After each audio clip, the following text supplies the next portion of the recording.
We think all media is going to go addressable. And we really think the moment is now in which to execute this at broad scale.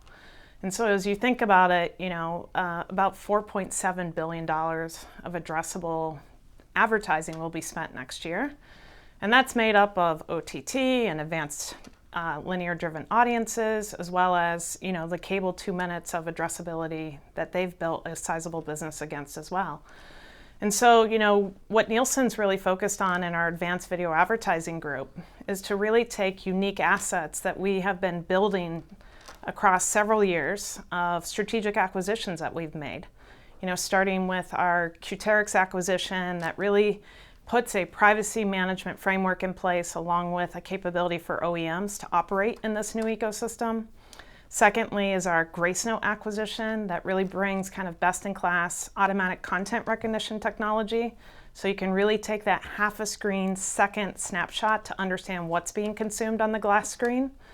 And then third and most recent is our Sorenson acquisition that really kind of brings it together to help on the execution of the ad replacement and the ad decisioning. I wanted to ask where Nielsen sits in the ecosystem, in terms of the whole, particularly the question of ad decisioning.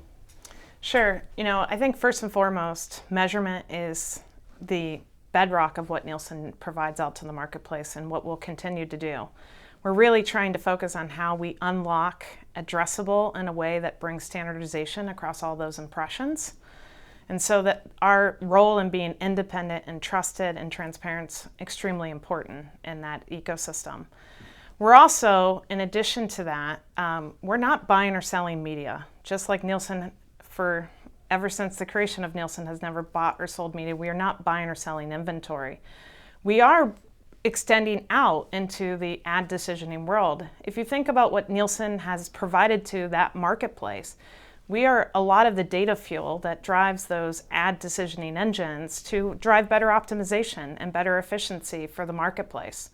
So as we look to do ad replacement on the television screen, we're also creating unique capabilities in the ad decisioning space to enable buyers and sellers to execute against that efficiency alongside of other ad decisioning engines and algorithms and capabilities in the marketplace. So others can plug in?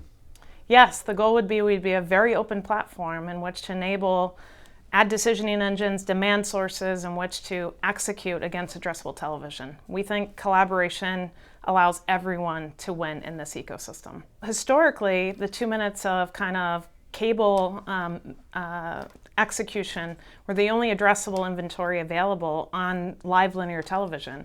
We're really unlocking the full 16 minutes of inventory so that programmers, both broadcasters, cable networks, can actually truly execute in a one-to-one addressable way. So they too can execute alongside of digital and the cable operators to really reach those audiences uniquely for advertisers. So kind of give us a scenario. So for a linear programmer, they have a linear program and they serve ads, but they also provide you with the opportunity through the advanced platform to sort of replace, or is it the same feed? Not to get too deep in the weeds, but what does it look like? Yeah, so it's a matter of kind of setting up campaigns and getting those instructions across the buyers and sellers around what ads are eligible across linear television for replacement, whether it's a full avail or even a partial avail, and the way in which they want to sell their audiences and pack them up and package them in new ways for the marketplace. So as you think about it, it's literally every single minute could truly be addressable across live linear television. And the opportunity really is the ability to bring new advertisers to the table that might have historically not been able to participate in the television ecosystem, but also to drive better efficiency and effectiveness around how advertisers are looking to bring first-party data segments in which to find their unique audiences across all screens and across all platforms. So Kelly, where does this product stand in the marketplace between the buyers and the sellers? So, it's really a platform for the buyers and sellers to execute against much like Xander is creating a kind of an addressable platform in which to aggregate inventory, starting with not linear, but with great anticipation to bring a linear addressable market in play. So plugging all those demand sources into the execution of how to execute those orders, or even, the freewheel and Comcast of the way in which they work across a lot of the digital premium video inventory, helping buyers and sellers try to simplify the unification of all this addressable inventory. We're really sitting in the middle, providing the measurement and the simplicity around understanding what was reached, how often were they reached across what platforms, in a more addressable one-to-one way. And then secondly, really providing the mechanics to actually do the true ad replacement on the glass screen itself. So how does the roadmap look, and how will this develop over the next 12 to 18 months? Yeah, I think what's exciting is that across the series of acquisitions that we've made, there's been a lot of innovation alongside all of the other collaborators out in the marketplace that have made tremendous progress as well. So we're very optimistic that, working alongside everyone else, that we will look to have a platform we can bring to the market sometime next year. We're not quite ready to commit on exactly when in the time frame. There's lots of industry collaboration that needs to occur, but the execution of real capabilities have been demonstrated. So last year, Sorenson ran about a 7-month pilot across 10 to 12 programmers and about 10 to 12 advertisers against 16.5 million TV sets, really executing on a one-to-one addressable play on the smart TV glass, literally replacing the ads on the live linear television set. Nielsen's been underway with a pilot this year, really expanding outside of just that kind of single OEM footprint to multiple OEMs. We're working with LG, we're working with MediaTek, who is kind of a chipset enabler across this ecosystem that is enabling us to get our tech extended outside of just a single OEM play. So we're very optimistic that, come next year, we'll start to have the pieces in play. We're working alongside of the industry on how to unlock the measurement.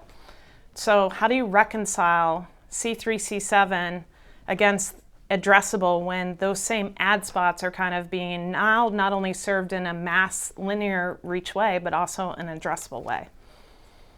Great. And I wanted to ask you a little bit about OpenAP. We've been covering that for quite a while. You guys are an integral part.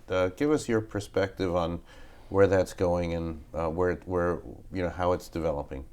Yeah, I think we'll see more and more growth of data-driven linear audiences and programmers, coming through the simplification of a platform like OpenAP to help advertisers find audiences across networks, right? So really driving efficiency in the workflow so that advertisers understand how to interpret the responses and the ad schedules and the packaging of the inventory back. And you're starting to see more and more traction just in general of the way in which the desire to package up those audiences in a way that's consistent across all screens, not just on the television set itself. So I think, OpenAP recently talked about, expanding outside of just the live linear, the linear aspect of it, but really stretching into OTT and, with aspirations to also bring in the digital inventory as well. Great. And finally, Kelly, what do you hope the conversation is at Cannes in terms of what you hope to communicate with your clients and others there? Yeah, I hope to really meet up with everyone and really talk about the kind of what Nielsen is working on inside the Advanced Video Advertising Group, and really help them understand that we're not here to be a seller of media or seller of inventory. We're here to actually take some unique assets, help to accelerate unlocking addressable for the industry at scale, and really to learn from others, what do we need to do collaboratively together in which to move this much quicker and faster for the ecosystem at large.